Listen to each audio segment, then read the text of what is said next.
अभी हम दोपहर में देख रहे थे बेसिक स्ट्रक्चर के बारे में, और बेसिक स्ट्रक्चर ने क्या किया कि जो पूरा हमारा जुडिशरी है उसको एक ऐसा राइट दे दिया कि कुछ भी लॉ पास हो रहा है तो बेसिक स्ट्रक्चर पे पहले वो टेस्ट होगा, और अगर वो उस लॉ को पास कर रहे हैं तो ही वो आगे जाएगा। अमेंडमेंट ऐसा नहीं अपने मन से कुछ भी कर दिया। देखो, हमने लास्ट जो पॉइंट पढ़ा था वो पढ़ा था कि बेसिक स्ट्रक्चर होता है। फिर मैंने तुम्हें बताया था कि बेसिक स्ट्रक्चर है, लेकिन अगर तुम नेट पे ढूंढोगे व्हाट इज बेसिक स्ट्रक्चर, कोई ऐसा डॉक्यूमेंट नहीं है, कोई ऐसी लिस्ट नहीं है जिसमें लिखा है कि बेसिक स्ट्रक्चर में ये गिवन है, ये गिवन है, ऐसा कुछ भी नहीं। बेसिक स्ट्रक्चर सिर्फ एक इमेजिनरी चीज है, इसमें चीजें ऐड कर रखी हैं। इमेजिनरी क्यों है? सुप्रीम कोर्ट क्यों नहीं लिख के दे देता है हमें कि भाई ये चीज नहीं बनानी, आप कमेंट नहीं करनी है? उसके पीछे दो रीजन है। पहला रीजन तो ये है कि ऐसी चीजें चेंज होती रहती हैं, फिक्स हो नहीं सकता कि आप यही चीजें चेंज कर सकते हो, क्योंकि कल को फिर क्लैश होगा कि आपने तो ये रिटर्न में दे दिया, ये लिमिट है तो इसके अंदर आता ही नहीं आता है। तो इस चीज को उन्होंने ओपन रखा है ताकि कुछ भी गवर्नमेंट पास करे तो टेस्ट कर सके। तो ये चीज है। दूसरी चीज ये है कि इन रियलिटी जब आप पावरफुल कब होते हो लाइफ में, जब आपको आपके एनिमी को ये नहीं पता होता कि आपके पास में वेपन कौन सा है, बट ये पता है कि आपके पास में वेपन है। तो ये नहीं कि लेजिस्लेचर और जुडिशरी आपस में दुश्मन है, ऐसा नहीं है। बट हाँ, दोनों एक दूसरे को चेक और बैलेंस तो करते हैं। तो एक दूसरे को चेक और बैलेंस करते हैं, बट हमें भी नहीं पता है कि जुडिशरी कल को किस टॉपिक पे उठा के हमारे लॉ चेक कर ले। तो इसलिए जुडिशरी सेफ खेलती है और सारी चीजों को इंक्लूड करके रखती है, क्लियर नहीं करती है कि बेसिक स्ट्रक्चर क्या है। बहुत ओपन सा रखा हुआ है ताकि कुछ भी जो लॉ पास करेंगे वो सारे के सारे लॉ हम चेक कर सकते हैं। तो this was the basic structure. Next हम क्या देखेंगे? Maturity of political leadership. Maturity का मतलब क्या होता है? इमेच्योर क्या कौन लोग होते हैं? इमेच्योर का मतलब ये होता है जो एडजस्ट नहीं कर सकते, जो दूसरे की फीलिंग को अंडरस्टैंड नहीं करते, वो लोग इमेच्योर होते हैं। सिर्फ अपनी फीलिंग पे जो फोकस रखते हैं वो लोग होते हैं इमेच्योर। जो दूसरों की भी सोचते हैं वो मेच्योरिटी होती है। फॉर एग्जाम्पल, तुम लोग अभी फोकस्ड हो खुद पे, तो हम छोटे होते बचपन में हम अपने आप पे ही फोकस्ड होते हैं, अपने पेरेंट्स की नहीं सोचते हैं। लेकिन जब बड़े हो जाओगे, जैसे जैसे एज इंक्रीज होती जाएगी, you will think about your parents, उनके सेक्रीफाइसेस, उनके जो भी चीजें जो उन्होंने कंट्रीब्यूट करी है तुम्हारी लाइफ में। अभी वो तुम्हें नहीं लगता है कुछ नहीं है, ऐसा ठीक है सबके मम्मी पापा करते हैं, बट बाद में रियलाइज करोगे इन चीजों को। तो जुडिशरी एग्जीक्यूटिव लेजिस्लेचर में क्या हुआ है, 1967 से 73 के बीच में दोनों में बहुत ज्यादा लड़ाई हुई। इस चीज पे कि हम अमेंडमेंट, लेजिस्लेचर क्या बोलता है पार्लियामेंट की, हम तो अमेंडमेंट करेंगे, हमने तो डिसाइड कर लिया। जुडिशरी क्या बोलता है, हम करने नहीं देंगे, गलत है। बहुत ज्यादा क्लैशेस हुए इनके अंदर, बैलेंस ही नहीं बना है। लेकिन जब से केशवानंद भारती वाला केस आया, तो केशवानंद भारती के पास में जुडिशरी ने बोल दिया कि ठीक है, मैंने बेसिक स्ट्रक्चर बना दिया है, अब मैं इस पे चेक करूंगा। तब से थोड़ा सा शांति है, तब से थोड़ा सा ऐसा नहीं हो रहा कि बार बार लड़ाई हो रही है। इसके बाद में एक और केस भी आया, Minerva mills. Minerva mills case के बाद में भी और सेटलमेंट हुआ, ये भी उसी टॉपिक पे था कि कोर्ट कितना इंटरफेयर कर सकते हैं। तो अब क्या हो गया है, अभी अभी करंट में क्या हो गया, कहानी का जो एंड है, इस चैप्टर के एंडिंग में हमें ये पता चलता है कि हमारा कॉन्स्टिट्यूशन, हमारी पॉलिटिकल पार्टीज, सारे पॉलिटिकल लीडर, गवर्नमेंट, पार्लियामेंट, इस सब लोग अभी इस आइडिया को मान चुके हैं कि हाँ, हमारे कॉन्स्टिट्यूशन का एक बेसिक स्ट्रक्चर है। आइडिया दिया था जुडिशरी ने, बट इसको सब लोग मानते हैं कि ठीक है, ये बात सही है, कोई चीजें चेंज नहीं करनी है। लड़ाई होती है तो उसके बाद में कॉम्प्रोमाइज हो जाता है, तो एक कॉम्प्रोमाइज बेसिक स्ट्रक्चर पे हो गया है। ठीक है, अब कोई आपस में फाइटिंग नहीं है, बेसिक स्ट्रक्चर होता है और उससे ज्यादा हम लोग नहीं जाएंगे, ये हमने सबने डिसाइड कर लिया। सो लास्ट में कल अभी जो देखा था सुबह, वेंकट चलिया वाला कमीशन जो रिव्यू करने के लिए बनाया था, उन्होंने भी वैसे बोल दिया कि ठीक है, बेसिक स्ट्रक्चर जो है अच्छी चीज है, कोई रिव्यू करने की रिक्वायरमेंट नहीं है। तो कॉन्स्टिट्यूशन जब बना, जवाहरलाल नेहरू ने 14 अगस्त 1947 की रात को जो स्पीच दिया, famous speech fairest of destiny, उस टाइम कौन कौन लोग प्रेजेंट थे? पूरी कॉन्स्टिट्यूशन असेंबली। वहां पे जब उन्होंने अपना विजन दिया, विजन देते हैं हम फ्यूचर के लिए, डिग्निटी होगी, फ्रीडम होगी इंडिविजुअल की, सोशल और इकोनॉमिक और पॉलिटिकल राइट्स होंगे, ये सब जो उनका विजन था, ये विजन जिस चीजों पे बेस्ड था, वेल बींग ऑफ लोग, सब लोगों की वेल बींग होंगे, अच्छे से रहेंगे, रिच होंगे, हेल्थ अच्छी होगी, यूनिटी होगी, आपस में राइट्स नहीं होंगे।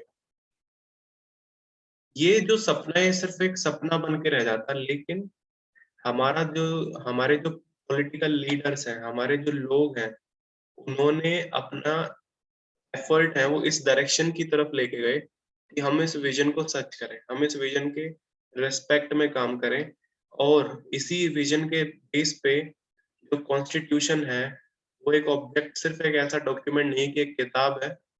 नॉवल होता है ना, हम पढ़ के उसको रख देते हैं, कोई इशू नहीं है, फिर बाद में उस पर डस्ट लगती रहती है। बट कॉन्स्टिट्यूशन एक किताब नहीं है, कॉन्स्टिट्यूशन इसी विजन का डॉक्यूमेंट है, विजन डॉक्यूमेंट है, और ये ऑब्जेक्ट है हमारे रेस्पेक्ट का और अथॉरिटी का। और अभी लगभग 70 इयर्स हो गए हैं, बट इसकी जो रेपुटेशन है वो टाइम के साथ में इंक्रीज ही हुई है, डिक्रीज नहीं हुई है।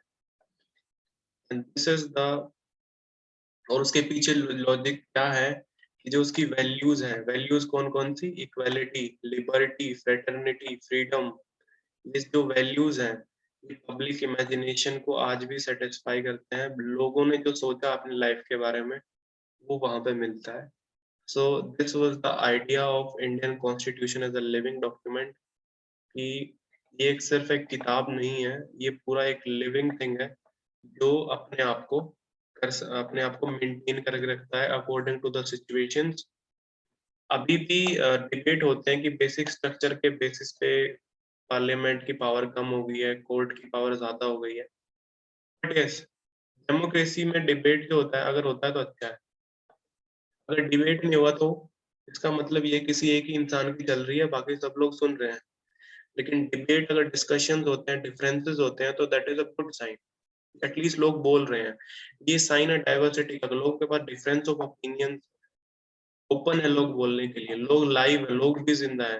डेमोक्रेसी हमेशा डिबेट को ओपन करती है, और ये हमारे पॉलिटिकल पार्टी और पॉलिटिकल लीडरशिप है, इसने मैच्योरिटी दिखाई लिमिट दिखाने में। मैच्योरिटी का एग्जांपल देखो ना, तो वेंकटचर्या कमीशन बनाया, बनाने का मोटिव क्या था अटल बिहारी वाजपेयी का, कि कॉन्स्टिट्यूशन को रिव्यू कर लेते हैं कि कुछ चेंज तो नहीं करना है। लेकिन ये देखो तुम, गवर्नमेंट के पास में इतनी पावर थी, कमीशन भी बनाया, इवन कमीशन ने भी और गवर्नमेंट ने क्या बोला कि सर कोई रिक्वायरमेंट नहीं है, कॉन्स्टिट्यूशन ठीक है। This is the maturity. Immature decision क्या होता है, सर सब कुछ चेंज करो, सब गलत है। बट ये मेच्योरिटी है। Politics is also about compromise and give and take. Life में भी है, हर जगह तुम्हारी नहीं चलेगी, कॉम्प्रोमाइज तुम्हें भी करना पड़ेगा। गिव एंड टेक रिलेशनशिप होता है, एहसान होते हैं लोगों के, उनको भी चुकाने पड़ते हैं। Politics is all about that. Politics में हमेशा जो पॉलिटिकल लीडर होता है याद रखते हैं उन लोगों को जो उनके साथ थे, वो लोग हार जाते हैं तो उनके पास रहते हैं। ऐसे ही कोई पार्टी, अगर मान लो बीजेपी अभी पावर में है, तो वो कांग्रेस के साथ हमेशा बुरा नहीं करेगी, क्योंकि उसे भी कभी ये डर है कि कभी ना कभी तो वो भी अपोजिशन में आएगी, बिकॉज डेमोक्रेसी है, कोई ऑटोक्रेसी तो है नहीं कि एक ही गवर्नमेंट बन गई वही रहेगी। और पॉलिटिक्स के अंदर सब लोगों को साथ लेके चलना पड़ता है, सब लोगों के ओपिनियंस मैटर करते हैं। सो हम क्या फाइंड आउट करते हैं इतने सारे वैरायटी पे, कॉमन मिनिमम ग्राउंड, सब लोगों को एक कॉमन मीडियम पाथ मिल जाए, सब लोग जिस पे एग्री करते हैं। यही डेमोक्रेटिक पॉलिटिक्स है, और इंडिया के पास में स्किल है। इंडिया लार्जेस्ट डेमोक्रेसी है वर्ल्ड की, और हमारा जो कॉन्स्टिट्यूशन है उसको लोग भी स्टडी करते हैं। इतने अमेंडमेंट होने के बाद में भी, 105 अमेंडमेंट होने के बाद में भी, वर्ल्ड की 140 करोड़ पॉपुलेशन होने के बाद में भी, सेकेंड लार्जेस्ट पॉपुलेशन होने के बाद में भी, सबसे ज्यादा डाइवर्सिटी होने के बाद में भी, फिर भी इंडिया का कॉन्स्टिट्यूशन आज तक वैलिड है। फिर भी किसी ने ये नहीं कहा कि कॉन्स्टिट्यूशन को जला दो, उसको हटा दो, राजा राजा वाला जो मोनार्की है उसको वापस ले आओ। ये जो स्टोरी है, द स्टोरी शोज अस कि जो हमारा कॉन्स्टिट्यूशन है वो लिविंग है, और लिविंग ऐसे नहीं है, उसकी लाइफ है। उसकी लाइफ ने एक पर्पस बनाया है, और वो पर्पस क्या है, welfare of the people. Welfare ही है उसका पर्पस, और कोई पर्पस नहीं है। और मैंने बताया था डेमोक्रेसी में पावर किसके पास में होती है, डेमोक्रेशिया वर्ड से आया था ना, डेमोस का मतलब होता है पीपल। डेमोस वर्ड है ना, डेमोस, डेमोक्रेसी जो आया डेमो से आया, डेमोक्रेशिया इस वर्ड से आया, और डेमोस का मतलब होता है पीपल। 9th में था ना ये चैप्टर। तो ये जो है डेमोस, ये पीपल है, तो पावर हमेशा लोगों के पास ही रहेगी। And this is the sum up of the constitution as a living document। और इसके कुछ क्वेश्चंस कर लेते हैं। अगर find the correct statement, constitution को बार बार अमेंड करना है फ्रॉम टाइम टू टाइम, क्यों? फर्स्ट ऑप्शन, सरकमस्टांस चेंज होते हैं तो उसके लिए कॉन्स्टिट्यूशन को भी चेंज होना चाहिए, ठीक है। सेकंड ऑप्शन, एक डॉक्यूमेंट एक बार में लिखा है, बाद में आउटडेट हो जाता है, ठीक है। एक जनरेशन को एक चीज अच्छा लगता है, हो सकता है अगली जनरेशन को कुछ और चीज अच्छी लगे, भी हो सकता है। या फिर जो गवर्नमेंट होती है वो उसको अपने हिसाब से अपना रिफ्लेक्शन देना चाहिए उसमें। मान लो कांग्रेस की गवर्नमेंट आ गई तो कांग्रेस की गवर्नमेंट को अलग कॉन्स्टिट्यूशन बनाना चाहिए। तो अब ये क्वेश्चन जो है ना, चारों ऑप्शन जो है इसके अंदर, तुम करेक्ट इनकरेक्ट नहीं बोलोगे इनको, सुटेबल आंसर है इसके अंदर। सुटेबल आंसर मतलब चारों ऑप्शंस वैसे कभी ना कभी सही हो सकते हैं, बट मैच्योर आंसर और अच्छा आंसर चूज करना है। अच्छा आंसर क्या होगा? जो लॉजिकल होगा, जिसकी लैंग्वेज है थोड़ी पॉजिटिव हो। अब एक चीज देखो, ये वाला क्या कह रहा है, हर गवर्नमेंट चेंज होगी तो कॉन्स्टिट्यूशन भी चेंज होना चाहिए। एब्सोल्युटली इनकरेक्ट, ऐसा कभी नहीं होना चाहिए। फिर तो कॉन्स्टिट्यूशन हमारा पता नहीं कितनी बार चेंज हो गया। और दूसरी चीज, हर जनरेशन को अपने हिसाब से कॉन्स्टिट्यूशन मिलना चाहिए। हमारे मदर फादर के पास जो कॉन्स्टिट्यूशन था वो चेंज कर दो, हमारा लिए अलग ले आओ, ये भी इसको इनकरेक्ट कर। एक डॉक्यूमेंट एक बार लिखा और बाद में कोई भी डॉक्यूमेंट पुराना हो जाता है, ऐसा कोई भी जरूरी नहीं है। रामायण महाभारत के अंदर जो बातें लिखी हुई है, गीता के अंदर जो बातें लिखी हुई है, बाइबल के अंदर जो बातें लिखी हैं, कुरान के अंदर जो बातें लिखी हैं, वो कभी पुरानी नहीं हो सकती, because they are talking about basic human values. आदमी वैसे चेंज हो सकता है, उसकी लाइफस्टाइल चेंज हो सकती है, खाने पीने रहने कपड़े पहनने के तरीके चेंज हो सकते हैं, बट आदमी का जो सोल है, जो उसकी आत्मा है, जो उसके एथिक्स है, वैल्यूज है, प्रिंसिपल है, वो कभी चेंज नहीं हो सकते। तो इसकी वजह से ये जो है, ये स्टेटमेंट भी कभी करेक्ट नहीं होगी। फर्स्ट स्टेटमेंट देखो, थोड़ी पॉजिटिव स्टेटमेंट है, मैच्योर्ड स्टेटमेंट भी है। मैच्योर्ड, अगर ये लॉजिक लगाओगे ना तो मैच्योर वाली स्टेटमेंट उठाना, क्वेश्चन गलत ही नहीं होंगे स्टेटमेंट वाले। मैच्योर स्टेटमेंट देखो ना तुम, सरकमस्टांस चेंज होते हैं उसके हिसाब से सूटेबल चेंज करने चाहिए। ये नहीं कि कुछ भी चेंज, सूटेबल वर्ड है, कितना अच्छा वर्ड है, सूटेबल चेंज होने चाहिए। यही स्टेटमेंट करेक्ट होगी, यही वाला ऑप्शन करेक्ट होगा। ऐसे फाइंड आउट करने ऑप्शन तो रटना नहीं है कुछ भी चीजों को। ये नहीं कि सर रट मतलब दे दिया याद ही नहीं रहा, ये वाले अलग क्वेश्चन आ गए। स्टेटमेंट बेस्ड क्वेश्चन में तो सब सिर्फ लॉजिक लगेगा। और ट्रू एंड फॉल्स देख लेते हैं, ये वाले तुम बताओगे, और मुझे नहीं पता, चाहे गलत बताओ सही बताओ, मुझे आंसर तो मत सोचना कि भाई गलत बता रहे हैं तो क्या सर क्या सोचेंगे हमारे बारे। अभी पढ़ा है चैप्टर, मैं कुछ एक्सपेक्ट ही नहीं कर रहा हूँ तुमसे, और लॉजिक लगाओगे तो सही गलत पता भी चल जाएगा। अब देखो बताओ, the president can not send back an amendment bill for reconsideration. President bill वापस नहीं भेज सकता रिकंसिडरेशन के लिए अगर वो अमेंडमेंट वाला बिल है। बताओ क्या लग रहा है?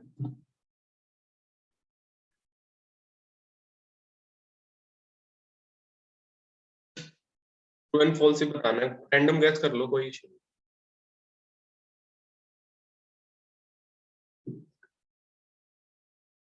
True sir. नहीं।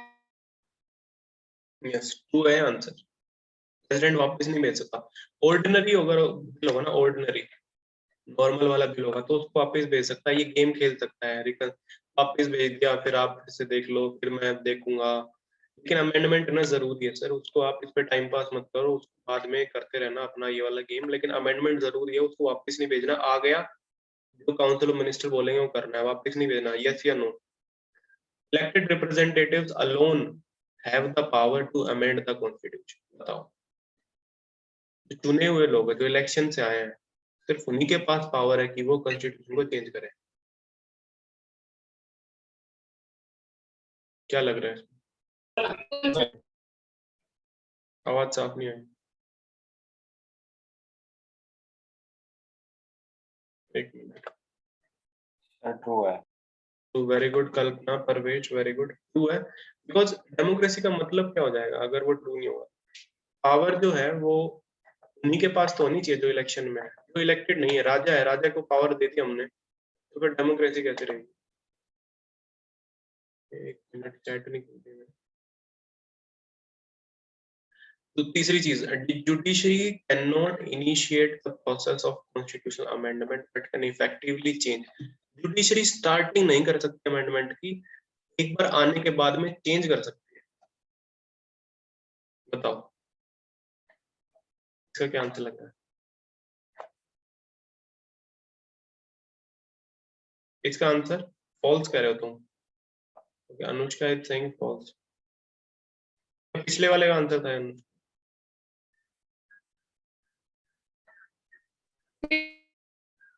आवाज साफ नहीं आ रही तुम्हारी। भाई देखो एक सीधी सी बात है, मैं ना हमेशा एमसीक्यू में एनटीएससी वालों को बात बोलता हूँ, एनटीएससी वालों का, हाँ ठीक है, एनटीएससी वालों को भी बोलता हूँ, तुम्हें भी बोलता हूँ, एक चीज ध्यान रखना, दिमाग खोल के करना है एमसीक्यू। अगर तुम लॉजिकल रीजनिंग जो होता है ना, अगर तुम्हारे अंदर वो लॉजिकल रीजनिंग है तो एमसीक्यू इतने इजी होते हैं जिसकी कोई हद नहीं है। अब एक चीज देखो, सेकंड स्टेटमेंट क्या कह रहा है, जो लोग इलेक्ट होके आएंगे उनके पास पावर है। थर्ड स्टेटमेंट क्या कह रहा है, जुडिशरी के पास पावर नहीं है शुरू करने की, बाद में कर सकता है। तो यही तो है। सेकंड, बी और सी स्टेटमेंट में फर्क क्या है, दोनों सेम ही तो बात कर रहे हैं, और बी ट्रू है तो फिर सी भी ट्रू होगा। जज इलेक्ट थोड़ी, जज को कोई इलेक्शन थोड़ी ना होता है, जज तो जज का पास, वो पास करते हैं एग्जाम, फिर वो जज बनते हैं, उनका कोई इलेक्शन नहीं होता। वोट सुना है कभी, वोट करके कोई जज बना है? ऐसा नहीं होता है। तो ये दोनों स्टेटमेंट सही है, इलेक्टेड रिप्रेजेंटेटिव अमेंड कर सकते हैं, शुरुआत करते हैं, और बाद में जुडिशरी आता है फिर उसको चेंज करता है। बाद में जुडिशरी बोलता है कि वही बेसिक स्ट्रक्चर के बेस पे कि वही आप कर लो। Okay, option number D, parliament can amend any section. बहुत अच्छा क्वेश्चन, इसका बताओ डी का क्या लग रहा है। यस रायशा, तो मैं, अनुज तुमने भी किया ये वाला तो। True sir true. पार्लियामेंट कुछ भी अमेंड कर सकती है, बट ये कल्पना ही ट्रू है, तुम जहां जा रहे हो। अच्छा ये जो दोनों ऑप्शन आने चाहिए दिमाग में कि फॉल्स है कि वो चेंज कर देगा, बट प्लीज फिर से सुनो, ये पार्लियामेंट जो चाहे कर सकते, कर लो आप। मान लो आपने कर दिया कि हमने चेंज कर दिया, बट वो जुडिशरी जाके उसको कैंसिल कर देगी। तो आप अमेंड कुछ भी कर सकते हो बट बाद में चेंज कर देगी ये जुडिशरी। करने को आप कुछ भी कर सकते हो बट ये चेंज कर देंगे, तो they can amend anything but लागू नहीं होगा वो। अमेंड अपने एंड से कर सकते हो बट जुडिशरी चेक करेगी उस चीज को। तो can amend any section correct, but judiciary change कर सकती है, तो ऑप्शन होगा ट्रू। ये ऑप्शन भी ट्रू, सारे ऑप्शन ट्रू हो गए इसके। अमेंडमेंट में कौन कौन लोग इन्वॉल्व होते हैं, तो देखो वोटर तो इन्वॉल्व होते नहीं है, हमारा तो कोई काम है नहीं। प्रेसिडेंट लास्ट में साइन करते हैं। स्टेट लेजिस्लेचर एक केस में करते हैं जब बहुत बड़ा अमेंडमेंट, कुछ बहुत स्पेशल अमेंडमेंट होगा। पार्लियामेंट तो सारा गेम पार्लियामेंट का ही है, शुरुआत ही वही करते हैं। गवर्नर कुछ नहीं करता है, गवर्नर भी करता है। गवर्नर किस केस में करेगा बताओ, एनी आइडिया गवर्नर का क्या काम होगा? देखो जैसे हमारे पास, मैंने तुम्हें लोकसभा का सॉरी पार्लियामेंट का सिस्टम बताया था कि यहाँ पे प्रेसिडेंट होता है और इसके नीचे दो हाउस होते हैं, लोकसभा और राज्यसभा। ये दोनों पास करके इसको भेजते हैं कि सर प्लीज एक बार साइन कर दो, ये मिनिस्टर से पूछ के फिर ये साइन कर देता है वो जो कहते हैं। सेम टू सेम मॉडल होता है स्टेट में। स्टेट में क्या होता है, यहाँ पे गवर्नर होता है और यहाँ पे लेजिस्लेटिव असेंबली होती है, विधानसभा, एमएलए जिसमें बैठते हैं सारे। ये भी सेम टू सेम ये पास करके इसको भेजते हैं, फिर ये भी सीएम से और बाकी मिनिस्टर से पूछेगा कि सर साइन करना है, तो बोल देते हैं कर लो, तो वो करता है। तो सेम टू सेम चीज यहाँ भी होती है। तो यहाँ पे अगर कॉन्स्टिट्यूशन अमेंडमेंट हो रहा है बड़े वाला जिसमें स्टेट इन्वॉल्व है, तो जब स्टेट इन्वॉल्व होंगे तो स्टेट की जो असेंबली पास करती है यहाँ पे, ये पास करके गवर्नर को भेजते हैं, तो गवर्नर के साइन होते हैं, तब माना जाता है वो। सेम स्ट्रक्चर उधर होता है, कॉपी है, जैसे उधर जहाँ प्रेसिडेंट है तो वहाँ गवर्नर है, या लोकसभा राज्यसभा है तो वहाँ पे विधानसभा है। लोकसभा राज्यसभा विधानसभा, याद रखना। लोकसभा राज्यसभा सेंटर में दिल्ली में, राज्यसभा हर स्टेट की अलग अलग। जुडिशरी कहाँ इन्वॉल्व है, जुडिशरी इन्वॉल्व आती है लास्ट में। जुडिशरी बोलती है कि मैं तो यहाँ ऊपर बैठा हूँ, तुम करो जो तुम्हें गेम करना है, लोकसभा से राज्यसभा में घुमाओ बिल को, तुम स्टेट असेंबली में घुमा लो, प्रेसिडेंट के साइन तक करा लो। उसके बाद में मैं आऊंगा लास्ट में, हीरो पिक्चर में जब सब कुछ हो जाता है तो एंड में आता है ना, खत्म होने के बाद में वो मूवी में लास्ट शॉट में फिर आता है जुडिशरी, और जुडिशरी बोलती है कि अब दिखाओ क्या कह रहे थे तुम। बेसिक स्ट्रक्चर के लेके आता है, बेसिक स्ट्रक्चर पे चेक करूंगा एक एक चीज, जो भी चीज गलत होगी उसको मैं कैंसिल आउट करूंगा। ये रोल होता है जुडिशरी का। सब लोग इन्वॉल्व है एक्सेप्ट वोटर्स। तुम बोल सकते हो सर हम भी इन्वॉल्व है, कैसे कि सर हमने ही तो इनको चुना है, हमने लोकसभा के लिए वोटिंग करी है, हमने प्राइम मिनिस्टर को बनाया है, हमने इधर सीएम को बनाया है, तो हमने वोट किया, तो हमारा इतना ही रोल है, लेकिन एक्टिव नहीं है हमारा रोल। हम 5 साल में एक बार उठते हैं, वोट दे के आते हैं, फिर से सो जाते हैं, जब इलेक्शन होगा तब देखेंगे। यहाँ तक मेरे ख्याल में सबको समझ में आ गया होगा। नेक्स्ट हम देख लेते हैं इसके अंदर क्वेश्चन। तो लॉजिक लगाना है क्वेश्चन के अंदर, ऐसा नहीं है कि रट के चले गए। स्टेटमेंट बेस्ड क्वेश्चन में बहुत इजीली लॉजिक लग जाएगा। अच्छा, 42nd अमेंडमेंट में बहुत ज्यादा कंट्रोवर्सी थी। क्या कंट्रोवर्सी थी? ऑप्शन देखो, इसमें भी लॉजिक मैं बता दूंगा, देख लेना। सबको पता है वैसे तो क्या क्या, क्या थी, लेकिन एक बार देख लेते हैं। मान लो तुम्हें आंसर नहीं आता तो ये क्वेश्चन कैसे करना है वो देख लेते हैं।